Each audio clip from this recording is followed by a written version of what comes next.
Hi everyone, this is Matthew Archambault from DrawingTutorialsOnline.com, and in this podcast I want to talk to you about two things. I want to talk to you about edges and modeling factors.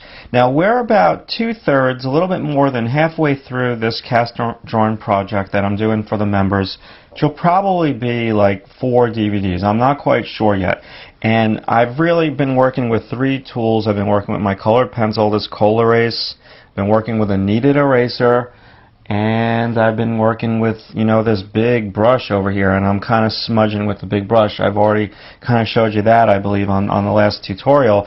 But let's talk about the modeling factors right now, and how do you get from just doing a very simple light and shade drawing to making things turn, okay? Well, number one, you've got to basically think of, your big light and your big dark, but then to make things turn a little bit more, you've got to think of the modeling factors, and I'll tell you what they are.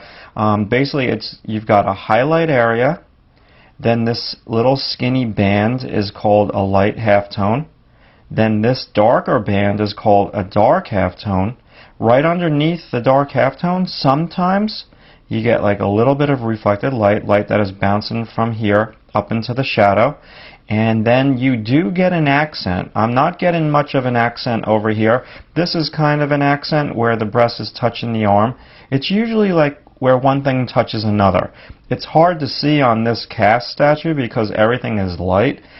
After the accent, you get a cast shadow. So let me go through them again. I'll go through them on this particular side. You've got a highlight, light halftone, dark halftone, reflected light, little bit of accent, and then a cast shadow. So that is one way to kind of, turn objects. And the objects that you're going to be turning could be a sphere, a cylinder, sometimes a box, okay? Now, that's number one in terms of getting your drawing to look a little bit more three-dimensional and a little bit more round.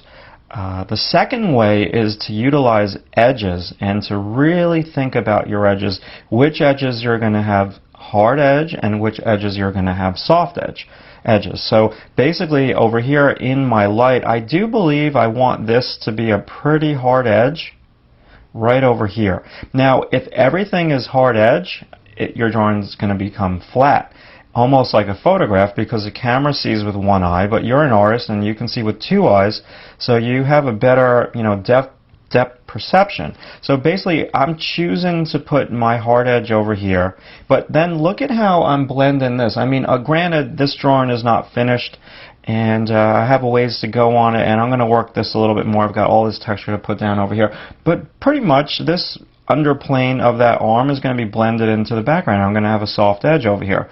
So this will go back into the atmosphere. This will come forward.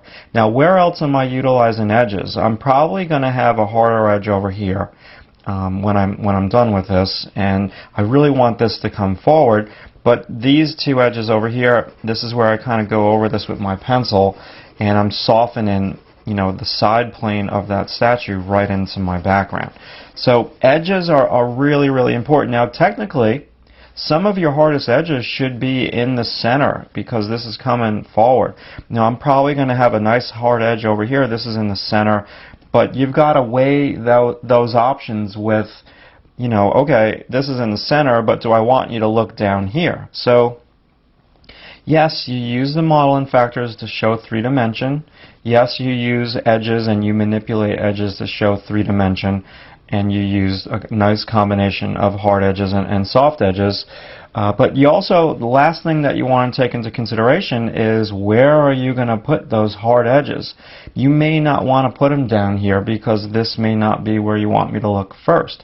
So maybe I want you to look up at the top first, so this is where I'll have my hardest edge. So basically where I'm going next with this drawing, our chapters were values, and then a second chapter in the DVD was compartments.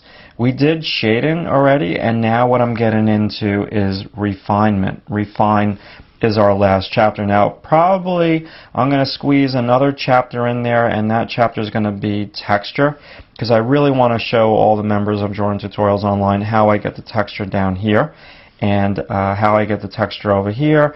versus how I would get the texture over here. So texture will probably be our last chapter. So right now I'm just going on in, doing most of this on camera. Some of it I'm doing a little bit off camera. Like I did that background part off camera because I didn't think that was that exciting for people watching me shade like that. But any stuff that I'm doing on the interior of this cast, I'm really trying to show as much of it as I possibly can. This DVD is going to be, I believe, 4 discs. And I already started putting the video on. You can go to Drawing Tutorials Online. Right on the home page, if you scroll down just a little bit, right on the home page, you do see that I've already got like 3 chapters up there. And I'm probably going to be adding Refine later today. Today is Monday, February 9th maybe, I'm not quite sure. So that's what I'm up to. I hope that you got something from this podcast. Try to incorporate model-in factors into your drawings, and try to think about also the edges. And edges are crucial. You do not want to have hard edges everywhere in your drawing because that will make your drawing go flat. And you don't want to have soft edges everywhere either because then your drawings look like cotton. So you kind of need to find like that happy balance between the two. Alright, thanks for watching.